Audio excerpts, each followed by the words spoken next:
এটা ফাউল না আমার কাছে মনে হচ্ছে, এবং আপনি যদি কমেন্টেটার্স যদি দেখেন, কমেন্টেটার্সরা কিন্তু অনেক অ্যানালাইসিস করে কিন্তু বলেছে এটা ফাউল ধরা যায় না, তারপরেও দিয়ে দিয়েছে। ধরেন ব্রাজিল এটা যদি ফাউল না হতো হয়তো ভিনির এটা হ্যাট্রিক হয়ে যেত, হয়তো পরে যে গোলটা করেছে হ্যাট্রিক হয়ে যেত।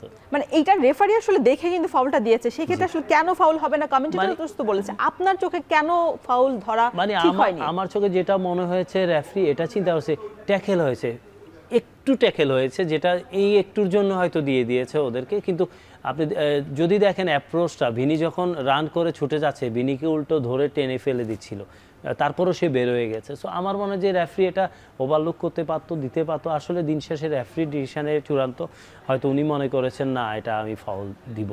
কোনোভাবে কি ব্রাজিলকে আসলে মানে পিছনে মানে থাকে না যে রেফারি আসলে ব্রাজিলের পক্ষ বিপক্ষ একটা অনেক সময় তর্ক উঠে আর কি, এই জায়গায় কি সেই তর্ক ওঠার মানে কোনো সুযোগ আছে কি না? না? এই জিনিস হওয়ার কোনো সুযোগ নেই। দেখুন একটা ভুল হতেই পারে, আপনি যতই আপনার প্রযুক্তি থাকুক, যত কিছু কিছু কিছু ক্ষেত্রে হয়তো সূক্ষ্ম কিছু ব্যাপারের জন্য ভুল ত্রুটি হতে পারে। তো এটা মানুষ হিসাবে এটা অবশ্যই আপনার ইয়ে থাকে। সো আমাদের রেফারিরাও হয়তো এত প্রেশারে থাকে, এত বড় ম্যাচ, বিশ্বকাপের মঞ্চ, এখানে ছোটোখাটো ভুল হতেই পারে। কিন্তু দিন শেষে আপনি দেখুন স্কোরটা দেখুন, ব্রাজিল কিন্তু অলরেডি তখন লিড নেওয়া ব্রাজিল। তো আমার মনে হয় যে রেফারি হয়তো মনে করেছে যে এটা হয়তো ফাউল হতে পারে, ভিনি যেটা ট্যাকেল করেছে স্লাইড হয়তো একটু টাচ হয়েছে, তার জন্য হয়তো ফাউলটা দিয়ে দিয়েছে। আচ্ছা, মানে এইটা আপনি বলতে চাচ্ছেন যে এই ফাউলটা আসলে রেফারি আসলে বুঝে শুনে দিয়েছে, তবে এটা না হলে আরেকটু বেশি গোল করতে পারতো এবং ভিনির যে বিষয়টা হ্যাট্রিকের যেটা সেটা আসলে হয়ে যেত। এবার আমরা একটু দেখতে চাই যে রাউন্ড অফ 32 যেহেতু খুব কাছাকাছি চলে এসেছে এবং আজ ভোরেই কিন্তু সেটা ডিসাইড হয়ে যাবে, যেহেতু এফ গ্রুপের সাথে আসলে লড়তে হবে ব্রাজিলের। সেক্ষেত্রে আমরা যদি সমীকরণটা একটু চোখ বোলাতে চাই যে নেদারল্যান্ডস যদি জেতে এবং জাপান এবং সুইডেন যদি ড্র করে সেই গ্রুপে, এফ গ্রুপে, তাহলে প্রতিপক্ষ হবে সুইডেন। নেদারল্যান্ডস এবং সুইডেন যদি জিতলে প্রতিপক্ষ হবে সুইডেন, আবার নেদারল্যান্ডস ড্র এবং জাপান জিতলে প্রতিপক্ষ হবে নেদারল্যান্ডস। নেদারল্যান্ডস, জাপান এবং সুইডেন তিন দলই যদি ড্র করে সেক্ষেত্রে প্রতিপক্ষ হবে নেদারল্যান্ডস বা জাপান। সেক্ষেত্রে গোল ব্যবধানে কারা এগিয়ে আছে সেটার উপর নির্ভর করছে।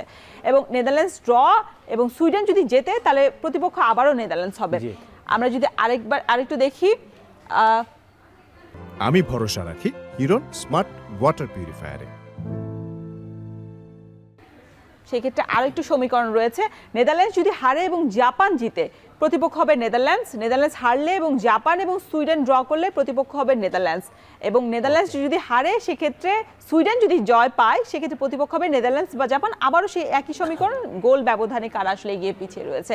এই ক্ষেত্রে কারা পড়লে আপনি খুশি হন ব্রাজিলের সাপোর্টার হিসেবে? দেখুন আমি যেই পড়ুক, দেখুন চ্যাম্পিয়ন হতে হলে অবশ্যই চ্যাম্পিয়ন মেন্টালিটি রাখতে হবে। আপনি বিশ্বকাপের মঞ্চে আপনাকে চ্যাম্পিয়ন হতে হলে যেই কাউকে আপনি হারাতে হবে। সো ব্রাজিল এসব নিয়ে ভাবছে না। ব্রাজিল যেমন আপনি কার্লো আনচেলত্তি বলেই দিয়েছে যে আমরা প্রতিপক্ষকে, সেটা বড় বিষয় নয়, নকআউট স্টেজে আমরা যারাই আসুক তাদের সাথে আমরা খেলতে চাই।